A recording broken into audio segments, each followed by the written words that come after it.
The way we are doing biology has changed quite dramatically in the last 10-15 years. We were studying things in isolation, we were looking at single genes, we were looking at a single protein without having the bigger picture. Could we sequence the human genome? Could we come up with all of the genes which make us human beings? And how do we differ from other animals?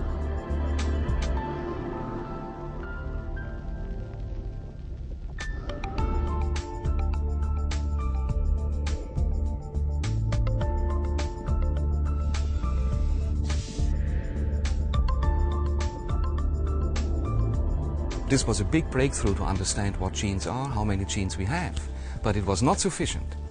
It was not sufficient to understand our development and why are we so complex organisms as compared to a fly. So there has to be something else. So what is this something else? We're on a journey to take the Human Genome Project, which was started a decade ago, to that next level, and epigenetics is the next level.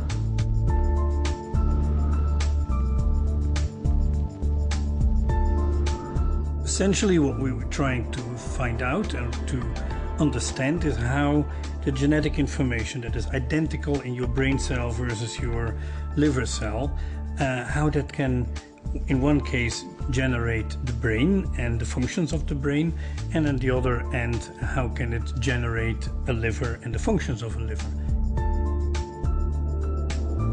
I think of epigenomics as molecular flags that sit on the DNA and tell it what to do. So all our cells have the same DNA inside of them, but the molecular flags that sit on the DNA and tell it what to do are different in every cell.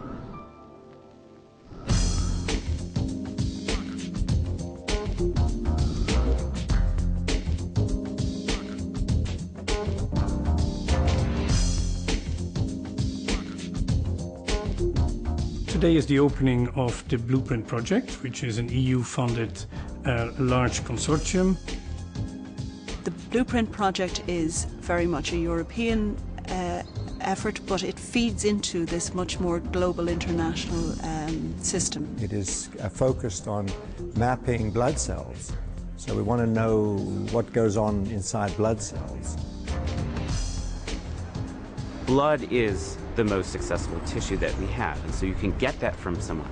People usually don't want to give you a piece of their brain or a piece of their stomach, but blood they'll give you a little bit of.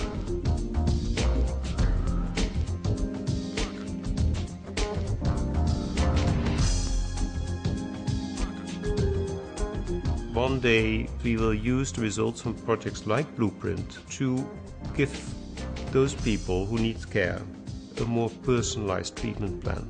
We have small to medium enterprises on board, and they're very important players in Blueprint because we hope that they will make contributions to the development of prognostic and diagnostic markers, and perhaps even to therapies that may allow us to manipulate epigenetic states and change the way the genome functions, particularly in compromised situations.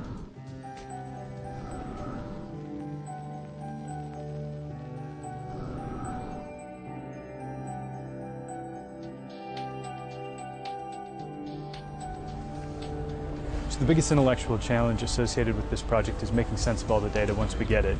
It's kind of like trying to understand what's going on inside of a house by looking in some of the windows.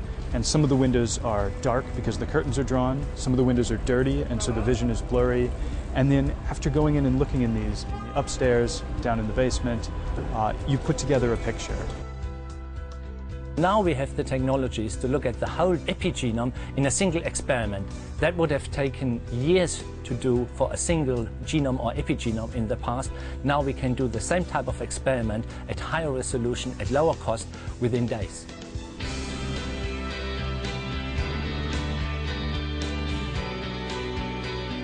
This is one of our two high-impact projects that we've launched very recently, just in 2011. It involves an expenditure of 30 million euros. The reason that the European Union specifically wanted to get involved is that we've got some really superb expertise here in Europe. We've got some of the world's best scientists in this field.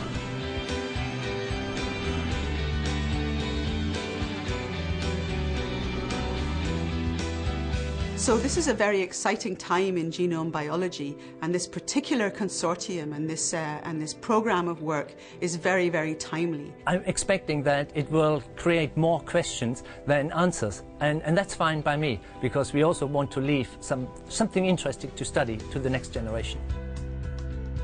My dream is develop new cancer therapeutics and diagnostics, bring into clinics, not only writing papers, but to bring real diagnostics, therapeutics into hospitals. For me personally, the most exciting thing that ever happened in my life was when the drugs that I've been working on for 30 years were approved to treat leukemia. That to me is what it's all about.